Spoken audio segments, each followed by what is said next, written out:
Grts, they are very good footballers. We are not the goal poacher that we are talking about, the likes of Michael Owen, you know, Alan Shearer, and then Teddy Sheringham, Andy Cole, and Ole Gunnar Solskjaer. You name them. You understand? We are missing them really. Chelsea have Swansea City to play in this Saturday fixture. Swansea won their last game, and Chelsea old boy Scott Sinclair going back to his old club. What a matchup! Yeah, it's definitely going to be a great match for Sinclair, going back to Stamford Bridge, where he started his career. Yeah, where he had a lot of good admiration and good memories. You understand? But despite Swansea winning their last game, I don't see them, you know, coming up any chance. I don't see them having any chance against Chelsea at the Bridge. Well, Villas-Boas didn't do very badly when he came to the Barclays Premier League. Do you see him put up a sustained challenge to stop Man United from winning the Barclays Premier League? Well, as of look how things are happening right now, definitely he's not on the right track. You understand? We have seen him, you know, lost 3-1 against Manchester United. But although the team played very well. The team played very well, but that is not the result that many expected against Chelsea. I think Villas-Boas still needs some time to restructure his team. Chelsea needs a massive overhaul. You know, the squad is aging. They need some injection of youths into the system. You have seen the Terrace, the Lampards, the Drogbas, all passing their 30s. So interesting text messages coming, and this one is telling us, it's Oganji from Lamen. I think a lot of people texting from Lamen saying, let's talk to Arsene Wenger to tell him that, look, the Barclays Premier League is not a child's play. At the same time, he said, a cat, I don't know what he is talking about, but he said a cat cannot challenge a tiger. Quite a good word, probably a good advice for the Wenger. This one probably is a Man United fan. Well, who is the cat and who is the tiger? I believe Man United, obviously, they will tell you is the tiger. Liverpool are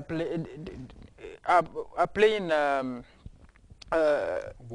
Wolves at home. The last time the two teams met at Anfield, we know what happened. That was Roy Hudson's last game at Anfield, and that was the lowest ebb in the club's history, probably.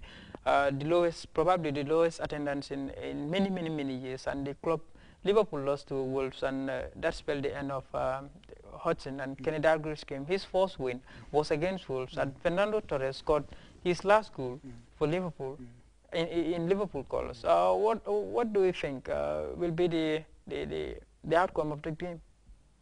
Well, one thing, Liverpool are going for the win. Having lost their last 2 Premier League games, they can't afford to miss to lose 3 consecutive times, and especially that they are playing at Anfield, they can't afford to lose against Wolves.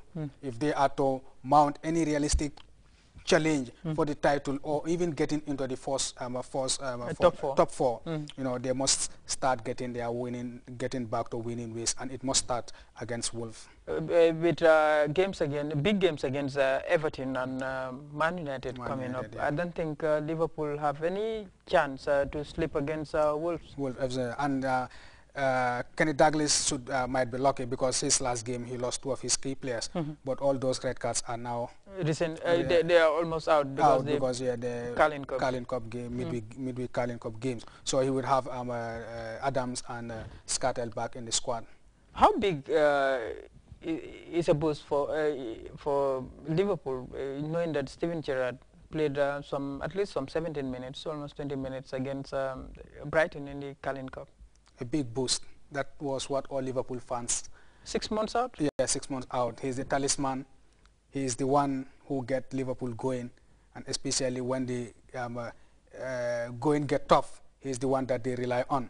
And seeing him come back after a lengthy absence is definitely a big boost for Liverpool Football Club, and of course the Liverpool fans. Is the honeymoon over for King Kenny after the euphoria that greeted his arrival at Anfield, his second homecoming? I believe the honeymoon is now over. You know, a lot is expected of Liverpool this season, especially with the signings that he has made.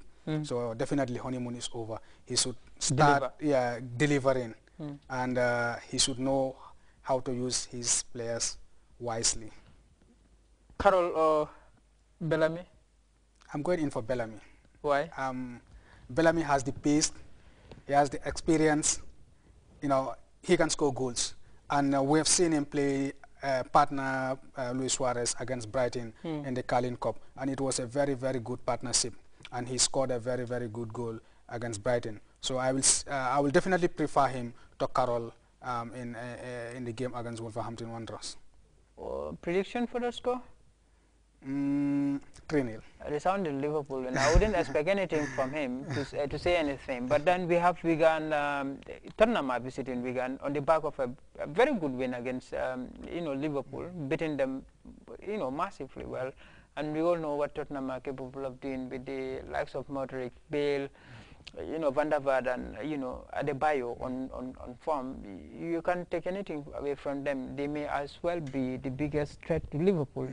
Even for that top four. Top four, yeah. Really, Tottenham, they are serious contenders for the top four. I'm looking at the squad.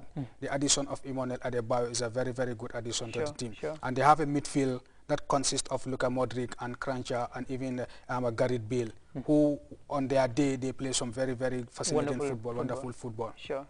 It's minutes away from 1 a.m. We will be drawing the curtains down here until we meet again probably next Friday. Yes, and join us early tomorrow. That is it's today now, the Barclays Premier League game between Arsenal at Bolton at the Emirates. Will be showing that game. But before that, Multi-Sports will be coming live, and then we will have Gambian international player Tijan Jaite joining us with Babakat Kamara of Observer Sports to talk about Gambian football, and particularly Tijan's latest developments surrounding Tijan. So catch up with us, and also the Barclays Premier League game between Arsenal and Bolton, and do have a wonderful time.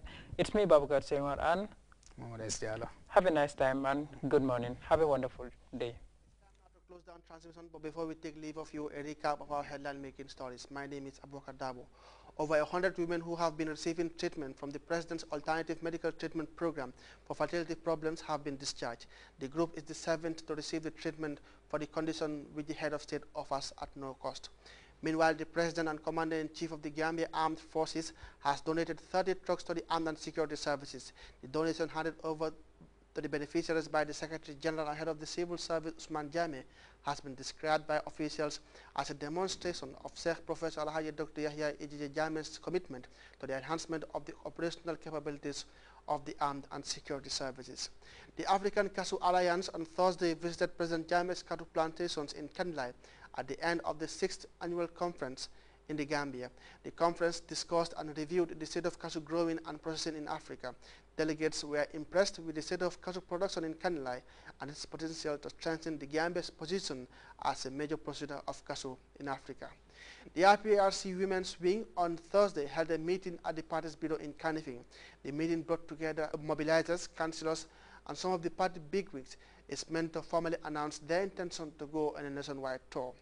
The National Environment Agency, NEA, is pleased to inform the general public that the next Operation Clean the Nation shall be held on Saturday, the 24th September 2011 throughout the country. All the governors, Sefolu, Alkalolu, and councillors are being reminded that a presidential directive has been issued that required them all to organize and coordinate the national cleanup exercise in both urban and rural communities.